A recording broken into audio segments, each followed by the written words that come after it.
Yeah, we got 10 minutes, but we'll do the 25.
We got one more minute.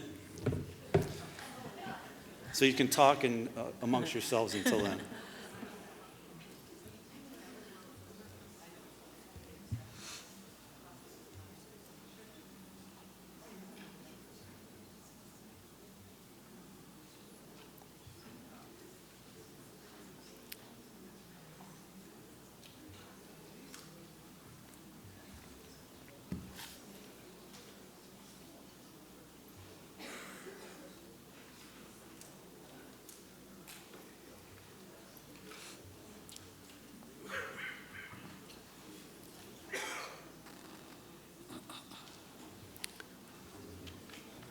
Okay. Hello and welcome to this debate in the Schenectady Democratic mayoral primary. It's a special night tonight. We finally get to hear, after months of this, the campaign that's already been rolling. And we finally get to hear from the two candidates who are going to be vying in November and also later this month in the June 27th primary for this all-important Democratic line in the general election. I want to start by saying I'm Miles Reed. I'm the editor at the Gazette, and I'm going to be the moderator tonight. I also want to thank a big thank you to our co-sponsors for this event, SUNY Schenectady. Big thanks to Dr. Muno for making it happen, his colleague, Dr. Shabazz, for being a huge help and great partners. I don't know about everybody here, but whenever I come to the campus, every time I come, feels like everything looks better. There's so many improvements. Just coming into this building is so impressive these days. And if you haven't had a chance to visit the college, to go over to some of the new academic buildings, the music hall, et cetera, it's just a fantastic, just a gem in the community. So thank you again to SUNY Schenectady.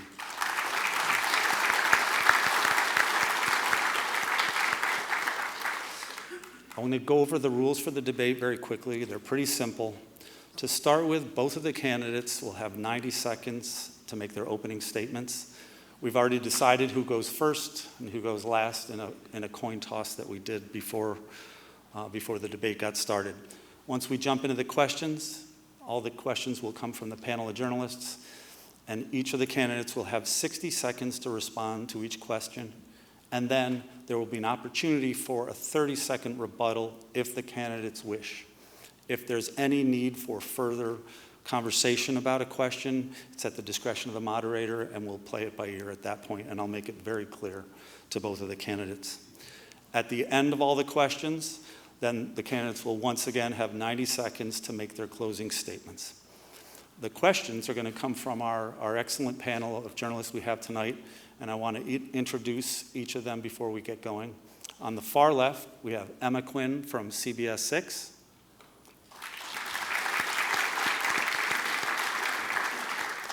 Next in line, we have my Gazette columnist colleague, Andrew Waite. Next in line is Paul Nelson, the Times-Union. And finally, at the end, is Lucas Willard from WAMC.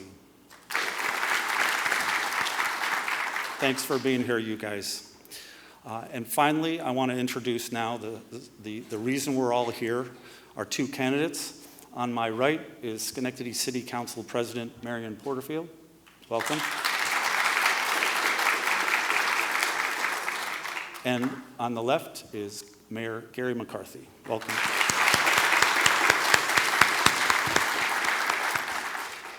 And finally, without further ado, we're going to turn to the questions now. We're going to start to the opening statements. And based on the coin toss that we did earlier, Madam President is going to give the first opening statement. Thank you, Miles. Good evening, everyone. I want to thank the Gazette for sponsoring this and for the panelists to agreeing to be a part of this, and thank all of you, the audience, who came out tonight. As you've heard, my name is Marion Porterfield. I've been on the Schenectady City Council for 11 years, and I currently serve as the president. The reason I'm on the City Council is because about 12 years ago, I decided that public service is the area I wanted to be in. Why? Because I was hearing from the community that there was not enough involvement of the community, that people's voices weren't being heard. So I had the opportunity to run for office, and so I did. My upbringing with my mother, who was a very wonderful upbringing, taught me about community service, about volunteerism, about all the things that you need to do in order to make your community a better place. So that is something that I've done from the beginning and something I want to continue to do. Part of my plan as mayor would be for us to have a comprehensive plan, something that we have not had since 2008. A plan that gives us direction on what we should be doing and how we should be moving forward within the city. And a barometer to actually look at and see how well we've done. And part of that plan would be input from the residents of the city of Schenectady so that they have a voice in what happens in their city.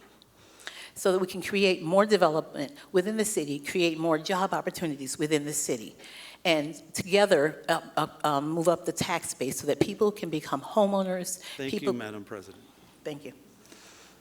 Now we turn to Mayor McCarthy. Thank you for this opportunity to speak directly to the voters about the historic changes that have been taking place in Schenectady over the past 12 years while I've served as your mayor. The important changes are visible and concrete. New waterfront development bringing in $54 million to Schenectady taxpayers and over 1,000 new jobs at Rivers Casino alone. New housing, more jobs, new development downtown, and importantly, in our neighborhoods. Today, $250 million in historic investment in affordable housing is transforming our neighborhoods. Schenectady has undergone a renaissance during my 12 years as mayor. These dramatic investments have led to 6 property tax cuts, crime is down, Schenectady is safer, parks are being invested in and in every neighborhood. I'm proud of my efforts to negotiate 2 sales tax agreements resulting in over $5.3 million in increased revenue to the city. The city finance has stabilized since I took office and our bond rating has been upgraded and so has the outlook. As mayor, I've led the effort to establish a pro-environmental agenda for Schenectady to fight climate change. These changes did not just happen. Leadership and competence made it happen. They happened because of partnerships with community organizations and with county, state, and federal officials. They happened because of a renewed belief by business owners that our Schenectady residents that we need to continue the progress that we've begun. Thank you, and Mr. as your Mayor. mayor, I will guarantee that Schenectady Mr. keeps Mayor. moving forward. So we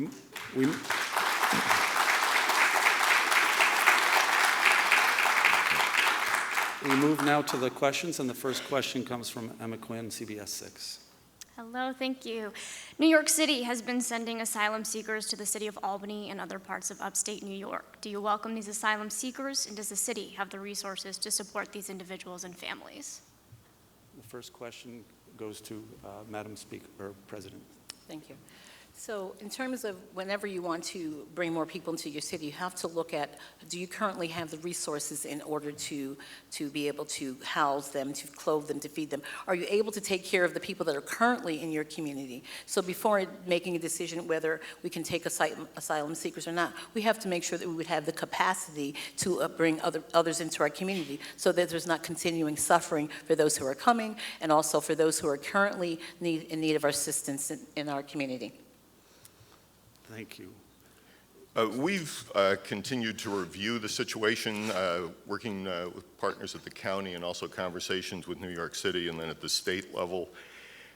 Schenectady does not have excess capacity in terms of housing homeless individuals.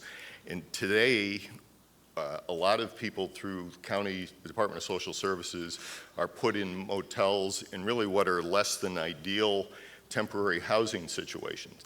So we shouldn't be afraid of immigration. The real problem is a lack of federal policy for immigration at a national level. It's creating chaos at our southern border. It's now coming across other communities, now infecting upstate New York. But at this point, we monitor it on really a daily basis, and again, are working with our county as the lead agency in terms of actually providing services for individuals who may come here. Thank you, Mr. Mayor. Madam President, you have 30 seconds for rebuttal if you wish. Well, I think the mayor and I both agreed that we would definitely have to look at what our resources are to make sure that we would be able to do the if at all. And as the mayor, it makes sense that he is working with the county and the city, and as any leader would do. Thank you. Mr. Mayor, you have 30 seconds if you wish. I think asked and answered. Thank you. We'll move on to the next question. It's coming from Andrew Waite, the Daily Gazette, and the first question goes to Mayor McCarthy this time. So go ahead, Andrew. There's been a fair amount of infighting on the council. You are both in positions of leadership on the council. Just wondering what your level of personal responsibility is for the infighting we've seen. Well, I draw exception to your assumption that I'm not a member of the city council. Again, it's a separate legislative body. The dynamics within the council in the last couple of years are less than optimal. It makes it harder to do business within the community. It projects a poor image. Try and rise above that and still have things that are a positive message for attracting businesses and individuals to Schenectady. But it's beyond my control to babysit the individual members of the city council. Thank you, Mr. Mayor. Madam President? Thank you. When I first became president of the City Council, one thing that I did is I arranged a meeting with all council members who were interested. I knew that was important because things that had happened prior to the election and how our candidacy was contested on some levels. So I knew it was important as we moved forward that we would have to work as a collective body. So I asked each individual council member, could we sit down and meet? What would you like to see from the council, and how can we work together to move forward to make sure that the residents get the services that they need? In addition to that, I made a weekly visit, or if not twice a week, down to the mayor's office to say, what is it that we need to work on together? How can we work together to move the city forward? And having been a former council president and the mayor, I thought this was been a wonderful opportunity for us to work together to create that bond and to move forward. So people call it infighting, and there has been some challenges, but it's not without having made the effort to make sure that we still continue to move things forward on the city council. Mr. Mayor, you have 30 seconds if you wish. No.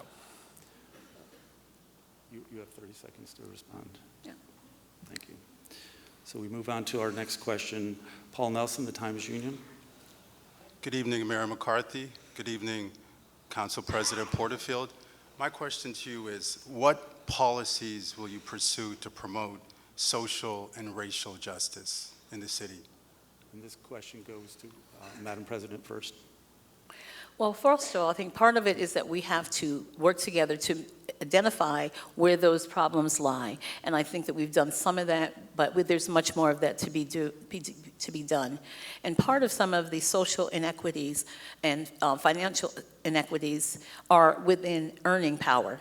We have a lot of opportunities here in terms of our development, et cetera, but how many people within our city are able to make money so they can have a sustainable living with that? So those are some of the ways that we can do these injustices. And additionally, working with our current developers, working with all of our various community organizations who do this work to come together and to talk about it. We just had a very wonderful meeting with the Schenectady City School District, who brought a speaker in to talk about these things, and we should do more of that. People walked away with, I believe, an understanding of how we could work together, first and foremost, and also walked away with wanting more and more of that. Thank you very much. Mr. Mayor?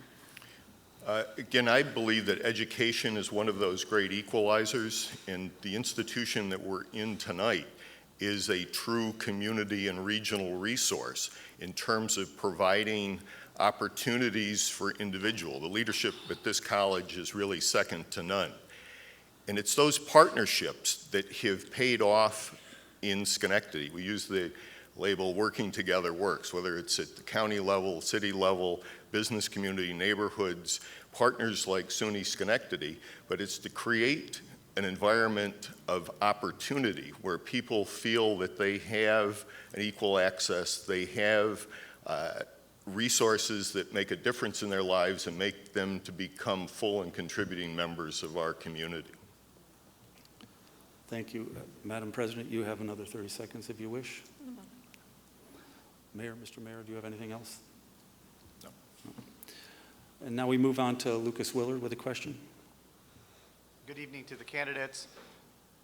What is the best way to improve public safety and reduce crime in the city? And this goes to Mr. Mayor.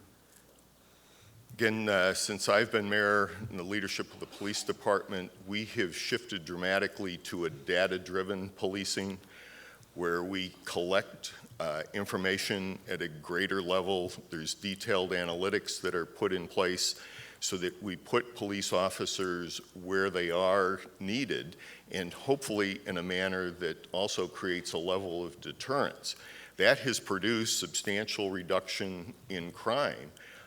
Again, it's the nature of policing, where there's always things that are ongoing and evolutionary, but I'll match the performance of the Schenectady Police Department today against any department in the state. They are really the best trained, best equipped, best performing department in the history of this city. And it's an ongoing challenge to, again, continue to improve that. But it's data-driven, where we're trying to solve the problems where they are clearly identified and where the resources are needed. Thank you, Mayor. Madam President, you have 60 I believe that seconds. part of public safety is communication between the community and the police, and that's a way to get things done. Building a relationship so that there's, if something happens, that the community is willing to talk to the police. It's wonderful to have data, and all of that is very important, but personal relationships go further than any of that. I, many years ago, was the coordinator for something called Schenectady Weed and Seed, and it was a coordinated effort through the federal government to weed out crime and seed in good things. And as part of that, I brought the National Crime Prevention Council here, and the first time, crime prevention through environmental design, CEPTED, which is something that the police department is using now, is one of the things that I introduced to this community. So using the data is important, but personal relationships between the police and those that are being policed is also extremely important. Thank you. Mr. Mayor, you have 30 seconds. It's odd that you would bring that up. You didn't do the paperwork following up on the funding request for that. We lost that funding, and if you actually do an analysis of it, crime went up during the period that Weed and Seed was under your direction.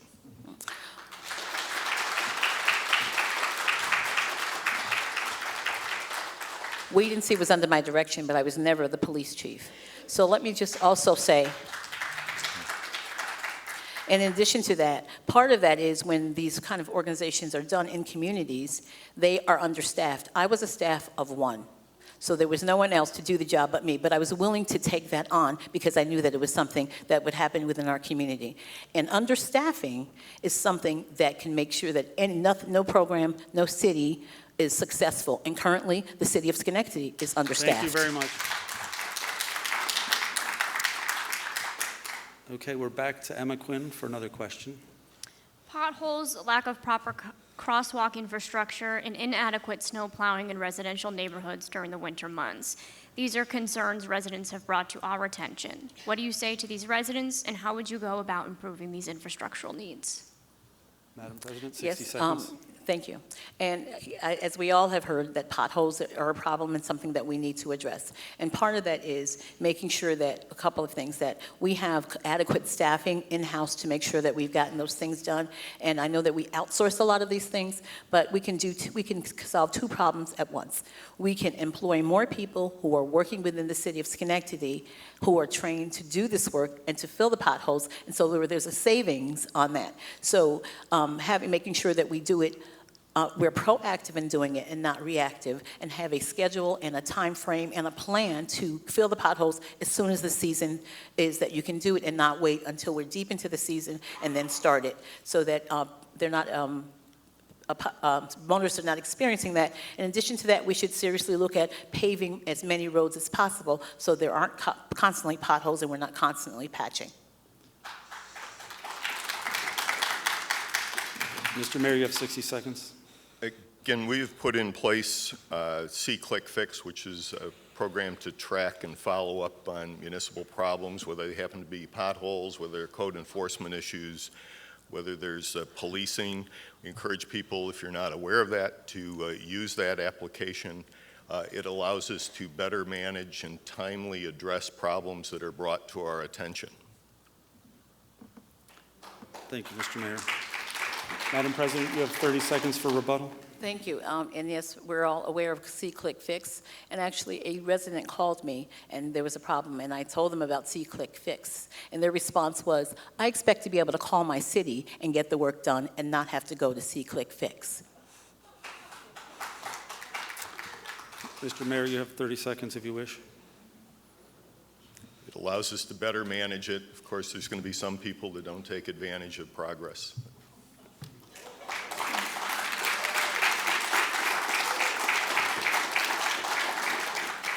Andrew Waite. In keeping with that, you've both touched on the importance of relationships within the community in different ways, and we see what voter turnout is for a school budget with a huge capital project. We see what voter turnout is for mayoral elections. How do you get more community members engaged? Mr. Mayor, 60 seconds. I believe it's a challenge that every day, and you find that if things are generally going good, people are less involved. They are more passive. If there are problems within a community, you get bigger turnout at meetings, you get greater activity within neighborhood associations. And so some of it is the progress that has happened within Schenectady, the development that's happened, the performance of the police department, other municipal services, that people are generally happy with what's going on in the community, and they can see the difference, they can feel the difference. Things are changing, and so that creates an element of passiveness that, again, is just the byproduct of society today. Madam President, you have 60 seconds. Oftentimes, people don't come out to vote because they think that their vote doesn't make a difference. So we as electeds have to make sure that we're doing things to let them know that their vote makes a difference and their voice makes a difference. And you do that by not just being on people's doorsteps during election time, but constantly going to neighborhood meetings, going to any event that you can to be engaged, and not just with voters, but also upcoming voters, and to make sure, whether it's visiting churches or other religious organizations, but staying engaged with the community so you're hearing the voice of the community consistently throughout your term of service, as opposed to waiting to a particular time. Mr. Mayor, you have 30 seconds rebuttal. Waive that. Madam President, you have 30 seconds. Okay. We'll move on. Paul Nelson. So I would like to piggyback on Lucas's question relative to public safety. The city started off fairly quiet in terms of violent crime, but last month, within the span of less than a week, there were 2 homicides. So my question is, what can the city do? What novel ideas can the city come up with to deal with crime beyond what's already taken place? And then sort of an addendum to that is, I hear a lot of complaints about these quality of life and nuisance type issues. So what can the city do to deal with the violent crime and also the quality of life issues that consistently come up? Madam President, 60 seconds. So in terms of the quality of life crimes, that is a place to start, because it's been proven that when the city looks a certain way, a municipality looks a certain way, and you don't take care of the small things, the larger things can happen. So yes, we working more on the quality of life issues would be extremely helpful, and engaging people to help with that. And in terms of crime, again, I will talk about the relationship between the police and crime. And a neighborhood or a community that has a relationship with the police is willing to tell them when things are going on, so that things maybe don't get to the point where we've had the unfortunate 2 incidents that we've had. A few years ago, there was a police commissioner, and I told him that what we should do is to have a group of citizens who meet with the police on a regular basis from various communities and talk about the things that are going there.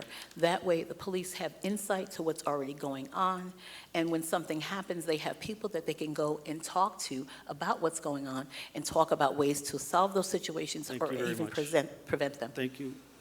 Mr. Mayor, 60 seconds. The 2 homicides that happened are under active investigation. Unfortunately, they are domestic related, and those are the hardest to predict and the hardest to prevent. Generally, Schenectady has seen a decline in violent crime, and we're basing some of that on the proactive engagement of the police officers through Schenectady Cares, other programs that we're doing. We have a hub in place with County Social Services, Mental Health Unit, Fire Department, the police that goes out and engages with some of the homeless areas that are high risk. And it's again opening up some of that dialogue with people that creates a level of deterrence so that we're displacing the negative things through engagement with the police, but also positive economic development and transformation that's happening within parts of the city. Thank you.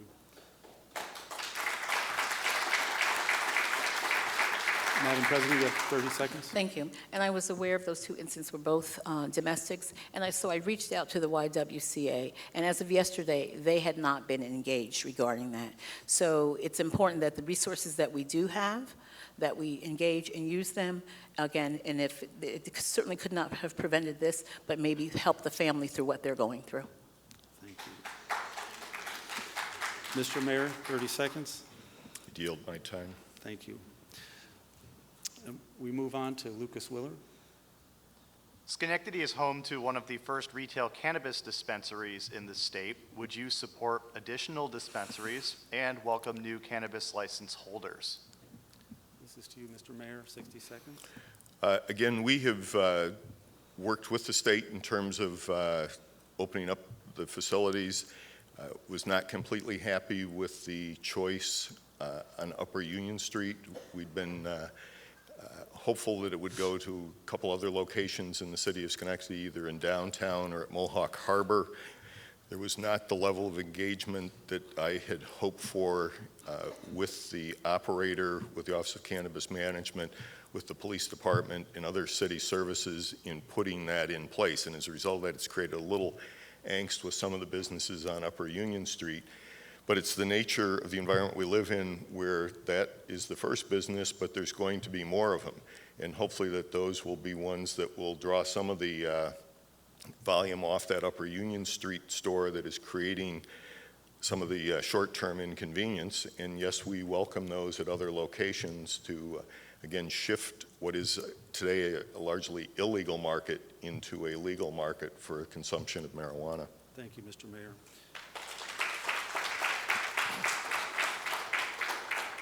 Madam President, 60 seconds. Thank you. When this came before the City Council as to whether we should opt in or wait, there was a vote that went before the council, and I thought that we should wait because once you opt in, you can't opt out. But you still would have an opportunity to opt in later. And the reason I wanted to wait is to make sure that we had zoning in place so that we could tell people once they wanted to open these exactly where in their city, in our city, they could and could not happen. So now we're at the place where there is a place that's open on Upper Union Street, and we are getting complaints because it's situated near a studio where children go and where families feel uncomfortable walking through is what the feedback that I'm getting. So had we waited and did our zoning first and then opted in, then we would be in a better place. But going forward, the City Council has to definitely look at the zoning for future locations to make sure that we're not interrupting people's quality of life or making them feel uncomfortable in any way. And since it's legal, I absolutely have no problem with us having more of these, but we want to zone properly. Mr. Mayor, you have 30 seconds for rebuttal. Zoning is the sole prerogative of the City Council. Thank you. Madam President, you have 30 seconds. And as I said, as Council President, I asked the council if we could wait and zone first, and we initially got it through, and then a council member changed their mind and said no. So that is why, so I'm acutely aware that zoning is the council's prerogative, which is why I brought it forward to do it in that way. Thank you very much. Emma Quinn, we're back to you. The Capital Region has seen an uptick in overdoses in recent weeks and months, including here in Schenectady County. How would you combat this issue? What isn't being done that needs to be addressed? I couldn't hear that second part of that. The Capital Region has seen an uptick in overdoses in recent weeks and months, including here in Schenectady County. How would you combat the issue? What isn't being done that needs to be addressed? Well, we have various organizations within our city that deal with people who have addictions. And so I believe that the city should work more closely with those organizations since we are experiencing these overdoses to see what we as a city could do if they need more resources, if there's other ways that we can help impact the negative things that are happening here. And part of that is education. Addiction is a disease, and we understand that. However, we as a community also have a responsibility to those who are addicted to help them through this process. So work as a city, if we work with the organizations that are already taking care of this, if we can provide more resources, if we can help individuals who, if you know individuals in your family or other individuals, we can do this as a community to let people know when you see someone in crisis that there's help for them and referring them to the various organizations that we have here, because it's a problem that seems to be throughout the nation. However, working together as a community, using the resources that we currently have, providing more Thank you very resources much. if Time is up. necessary. Thank you. Mr. Mayor? Again, it's a tragic byproduct of the drug epidemic that still affects too many of our residents, not only in our city, but across the country. We've put in place Schenectady Cares, where individuals can come into the police station to ask for help. We'll divert them to an appropriate level of care. We have the hub that I talked about before, where Department of Social Services, the Fire Department, Police Department, mental health units are going out, engaging with people, trying to identify their individual needs, and provide a support network. And a lot of times it's just getting housing is the first step to getting them back to a level of stability, and so they can become constructive members of society. But we're doing that every day and trying to stay ahead of it. But it is, again, unfortunate where people make choices for drug use, and again, it's the quality of drugs on the street that Thank you, Mr. Mayor. widely variant that Time is produce up. the tragic results. Madam President, you have 30 seconds. And having resources is important, as I said, but what we need to make sure is that people know that those resources exist. So we have to do a better job of letting people know that the resources that they need, or that their family member needs, that they exist. So that is part of what we as a community can do better. Thank you very much. Mr. Mayor, 30 seconds.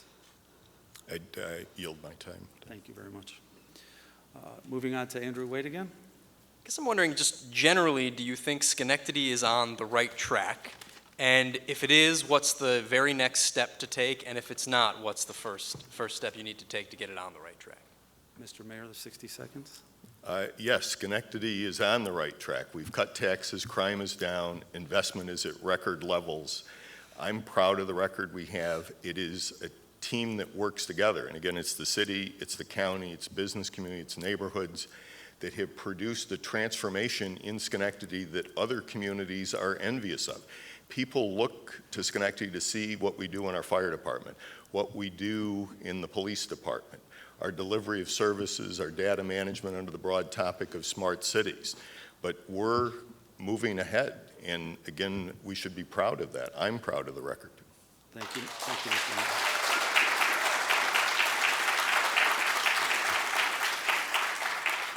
60 seconds. Thank you. Yes, Schenectady is on the right track, and we are moving forward. Can more be done? Absolutely, positively. As I said, in 2008, we had the former mayor had a comprehensive plan that took us through 2020. We have not had a comprehensive plan since then. And if we want to continue on the progress that we have, if we want to extend that progress into the neighborhoods and make sure that everyone benefits from all the development that's going on, from all the economic uplift that's going on, we have to have a plan that we can take a look at that has the input from the residents that says, this is what we need in our neighborhoods, and this is how to make that happen. We use that plan to measure, are we meeting that goal? Do we need to see something different? But progress is great, but a plan in place helps you to keep that progress going. In addition to that, when the next administration comes in, there's already a plan in place. They don't have to start from scratch. They can just look at the plan and use that. Thank you very much. Time is up. Mr. Mayor, The Unified Economic Development Team in Schenectady produces results every day. People who talk about a plan are trying to divert away from their own inaction, their own inability to articulate and drive business and drive investment within this community.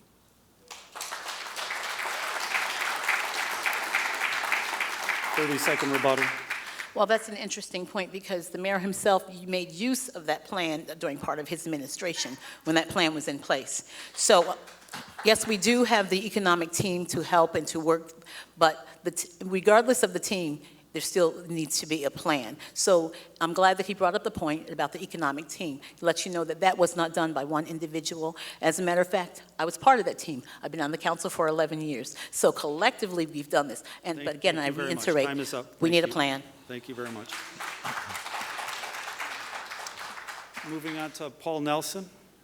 So I can't take credit for this question, but we put out the call on Twitter sphere, and we got some excellent questions, and this is one I'd like to read. What is Schenectady's most undervalued asset, and how do you build on it? Madam President, 60 seconds. I can't say it's undervalued, but I think one of our major assets is Central Park. It attracts people from all over, and how do we build on that? Well, there's already a pool that's going in.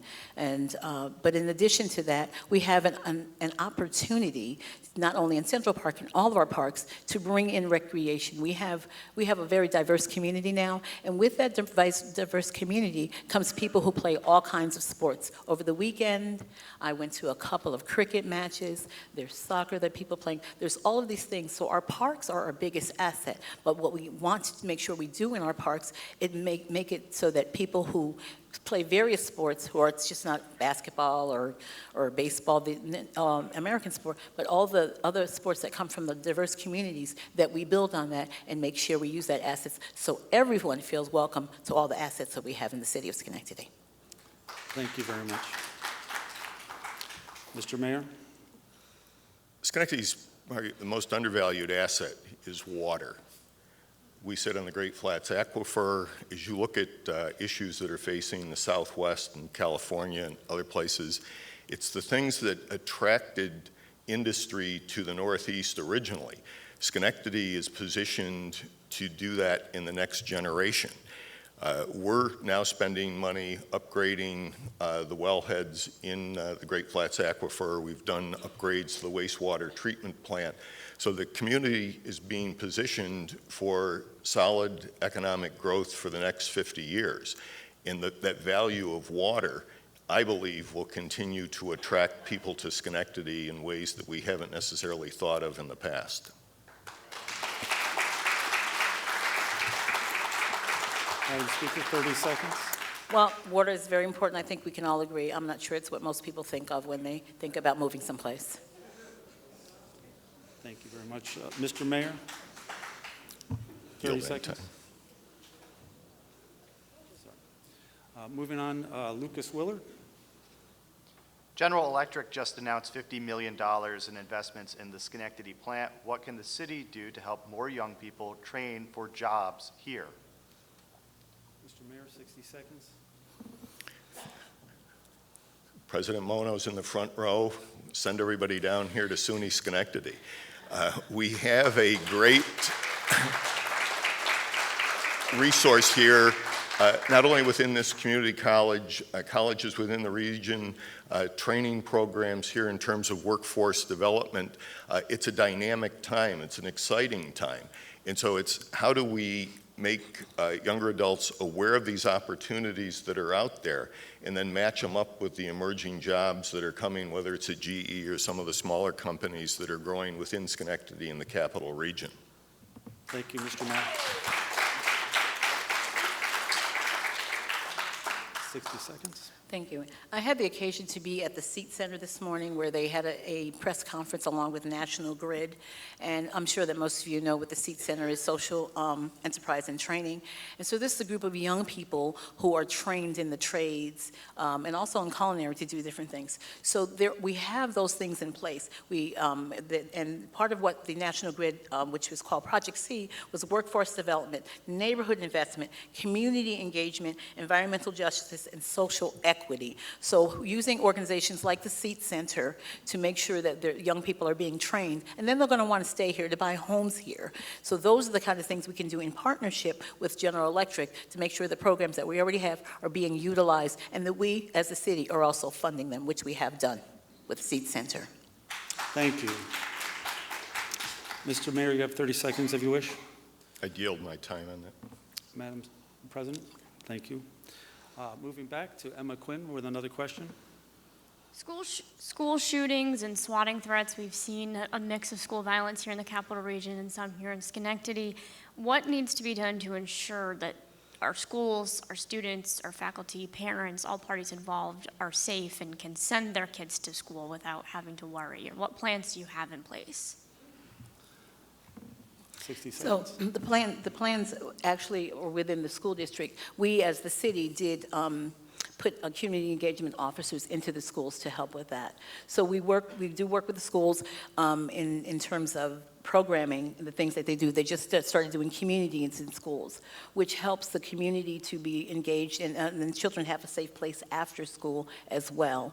So working together with the schools, with the parents, and really making sure that we engage the parents. And unfortunately, if we have to actually teach children what would happen if there was an active shooter in their school. And just to try to make children feel as safe as possible within the environment that they're in, so that if something should happen, they would know who to go to, where to go to, and also just really, if we see troubled children who something may happen, and I know it's not always children, that we try to engage and work on things like bullying, that sometimes is the cause of what happens in our schools. Thank you very much. Mr. Mayor, 60 seconds. Schools and churches used to be sanctuaries where you always felt safe and secure. It's unfortunate in society today things have changed. Gun violence is all too prevalent. There's lack of willpower or the ability to drive a national agenda to put restrictions on gun ownership. In Schenectady, you hope it never happens, but we train for that on an ongoing basis. And it's the nature of those deployments that we don't articulate what the specific response is. But I will tell you that the Schenectady Police Department, the Fire Department, is well-equipped, well-trained, ready to deploy in very short notice to respond to one of those situations. And hopefully that in itself creates a level of deterrence so that people who are going to choose to make that poor choice to enter a school or a church or other facility are going to think twice before they do it in Schenectady, and hopefully think twice before they do it any place in the country. Thank you, Mr. Mayor.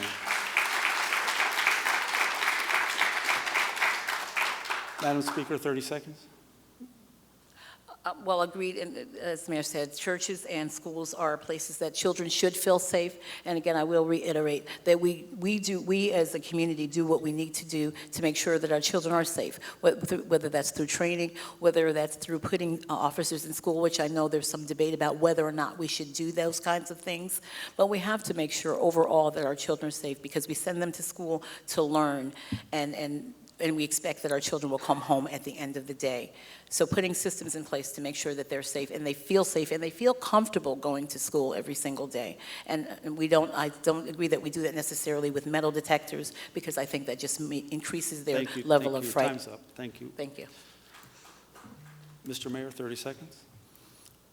Again, I'll just say that we train for that on an ongoing basis. We're prepared to respond and just hope that we never have to face the situation.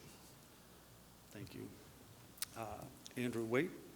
Well, thinking about schools, but also thinking about Lucas's question of training young workers, what needs to happen at Schenectady schools so that the younger people coming for jobs don't end up living in Niskayuna or sending their kids to a district outside of Schenectady? What needs to happen to Schenectady's district to get people to want to send their kids to city schools?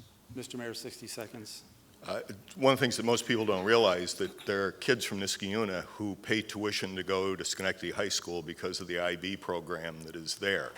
Schenectady has more board-certified teachers than any district in the state except New York City, which of course has more teachers than we have students.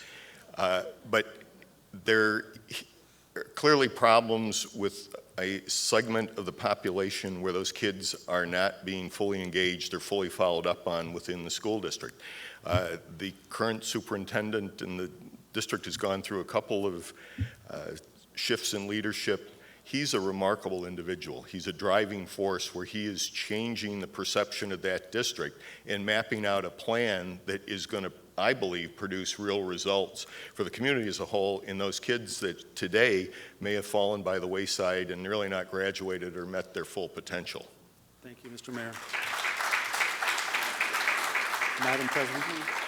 I believe part of what we could do is, first of all, make sure we start educating children at the earliest level possible, early pre-K.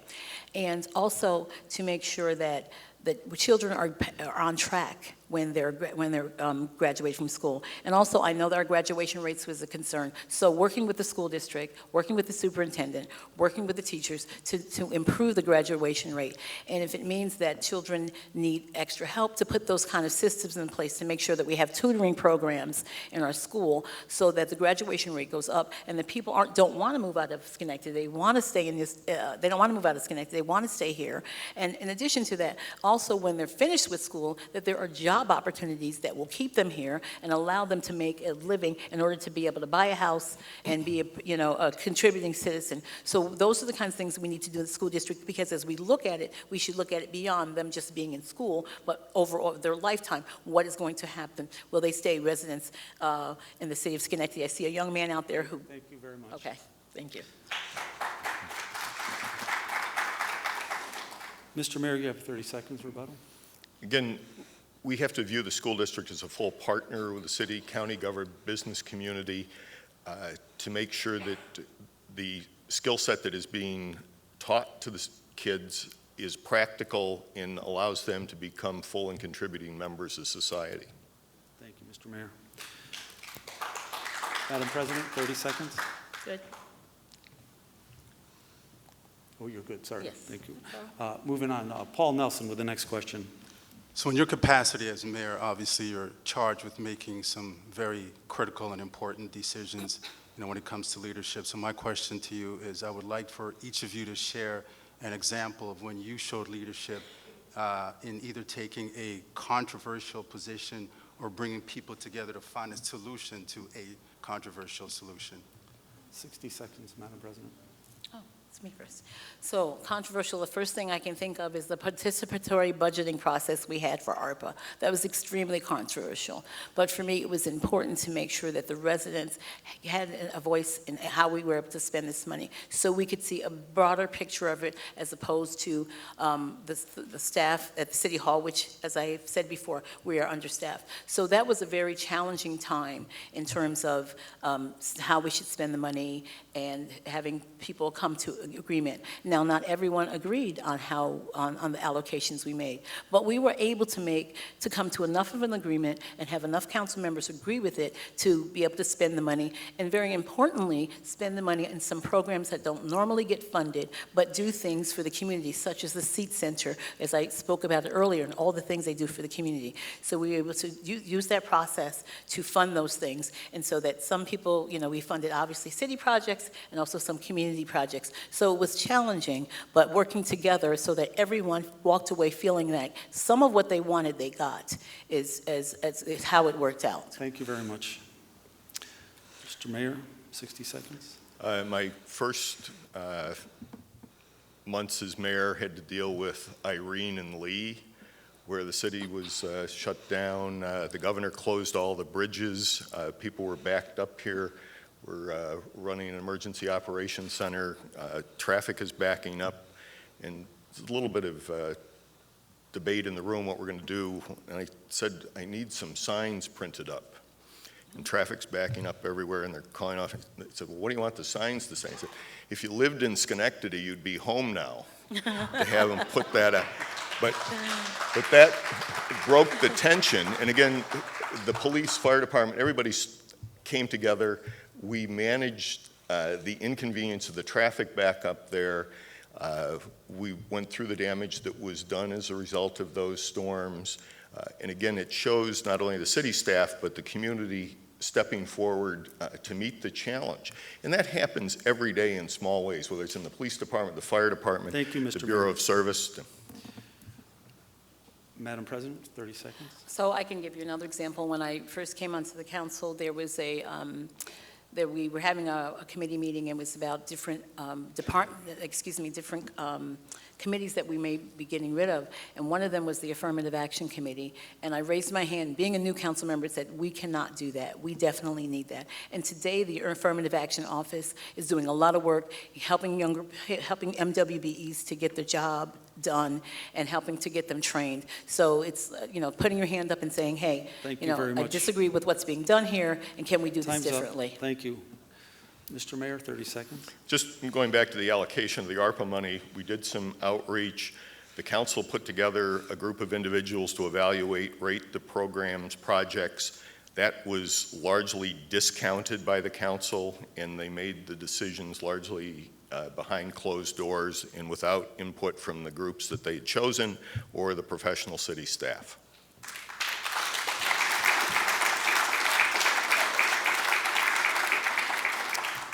Lucas Willard. How do you plan to reduce property taxes even in a time of economic uncertainty? Mr. Mayor, 60 seconds. Right now, I wouldn't classify economic uncertainty. We seem to have some stability, even though that there's shifts at the national level. We have done business development here. Look at Mohawk Harbor, other entities that are contributing to the tax base and reducing our crime, reducing our cost. Going forward, there's still an element of citizens who don't pay their taxes, don't pay it on time. That at one time could have said if everybody just paid their taxes, we would be able to do it across the board 10% tax cut. We're seeing a larger number of people pay their taxes, but there's still that segment of property owners that drive our costs because they don't maintain the property, they don't pay the taxes, and other ones.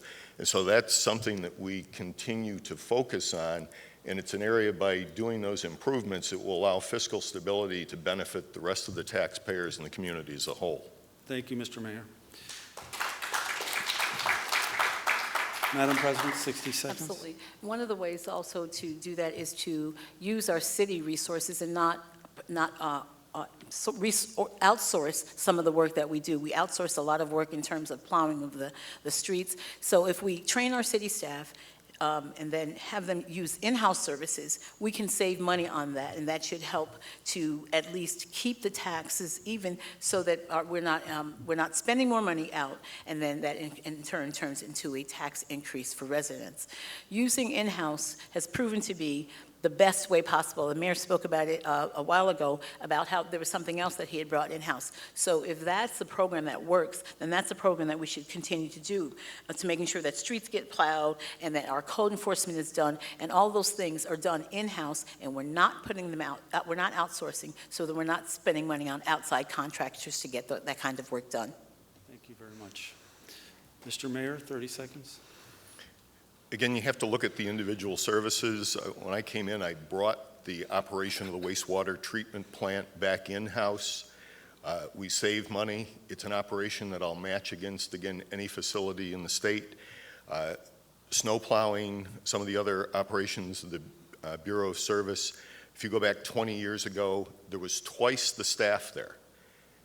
If you double that staff today, again, there's a significant impact in terms of the bottom line that we have to generate from tax revenue. Thank you, Mr. Without Mayor. Madam President. Absolutely, that was the bottom line. However, if we employ people within the city, then those people can also pay taxes, can also be homeowners, and continue to support our tax base. And yes, as the mayor said, we are understaffed.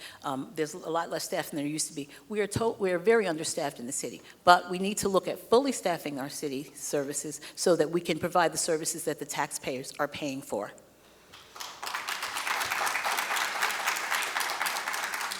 So we have time for one more question from the panel. Emma Quinn.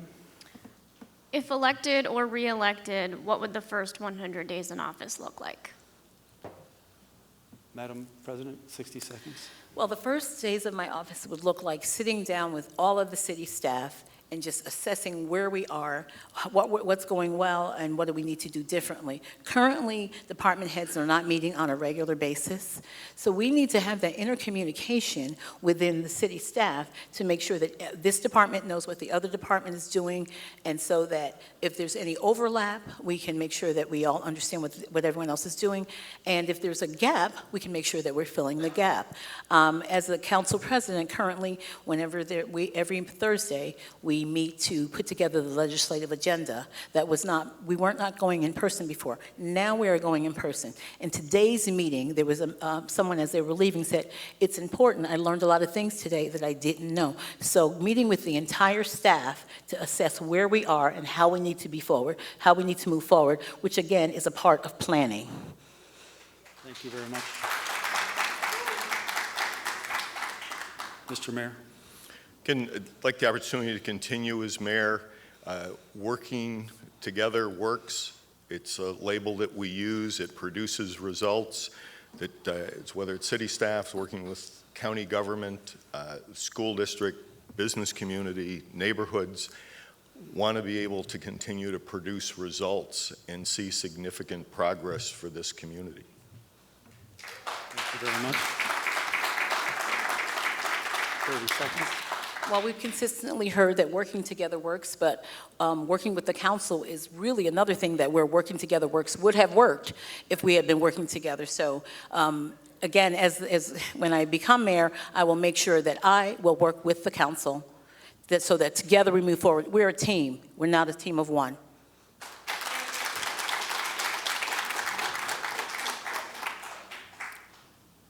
Mr. Mayor, 30 seconds. Match my performance in the city and the dysfunctional nature of the city council. There's a clear contrast there, and I believe I should be given the opportunity to continue to serve as mayor.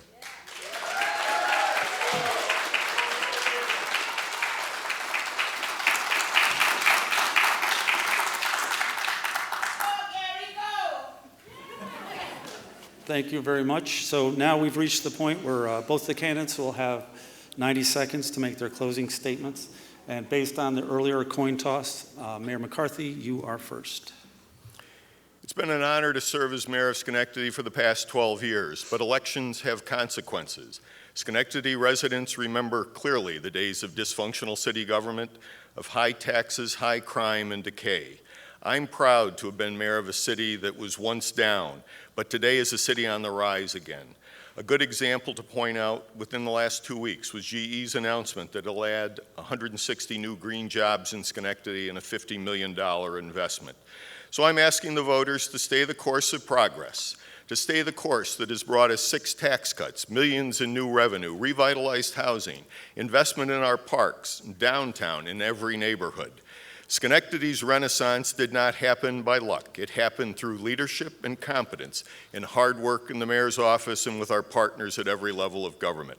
I'm asking for your vote on June 27th and a chance to stay the course of progress and to continue to serve as your mayor.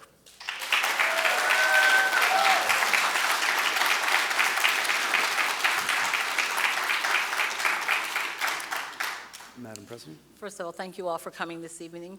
So under a Porterfield administration, there will be a plan to develop all of the city, listening to all of residents, working together with the staff of the city, increasing the staff within the city to make sure that we are fully staffed to be able to do the job that we're called to do, to work with the school district, to make sure that our children are being educated, and in addition that our children are be able to go into the trades and make a living and become homeowners in the city.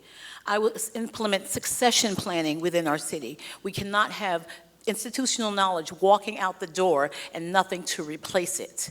I will also have a communications department, so when people call, they have a person that picks up the phone, answers them, and someone gets back to them so they're not wondering whatever happened to their call. The mayor said in 2015 that he believed in term limits. He's been there 12 years. That's 3 terms, which is 1 more than the president gets. So at this time, I'm just saying, if you believe in term limits, I believe the time is now. So I am asking you for your support as mayor for the city of Schenectady to help continue moving Schenectady forward and to be inclusive and include the voice of all the residents of the city of Schenectady to make sure that neighborhoods are included in our progress and the progress just does not stay in one part of the city. Thank you very much.